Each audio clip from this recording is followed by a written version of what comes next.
नंतर तुमचं स्वागत. आपण चर्चा करतो आहोत पाकिस्तानमधल्या परिस्थितीबाबत. लष्कराचा धोका आहे का पाकिस्तानातल्या लोकशाहीला, याबाबत आपण बोलतो आहोत.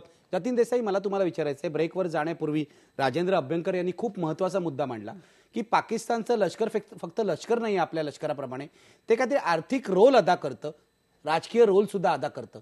नेमका हा काय रोल आहे आणि याचा इतिहास काय आहे?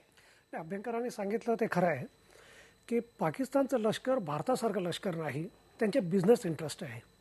म्हणजे खरं सांगायचं तर मुशरफच्या कालखंडात आयशा सिद्दीकाने खूप चांगलं पुस्तक लिहिलं आहे की मिलिटरी इन्कॉर्पोरेशन म्हणून.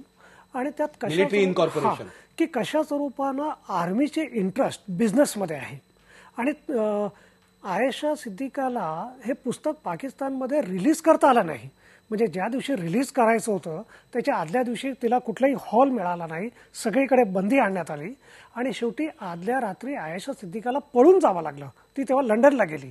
म्हणजे परिस्थिती अशी आहे, म्हणजे पाकिस्तानच्या कुठल्याही शहरात जा की ज्या काही सगळ्या प्राईम ज्या काही जागा आहेत त्या सगळ्या आर्मीच्या हातात आहे, डिफेन्सच्या हातात.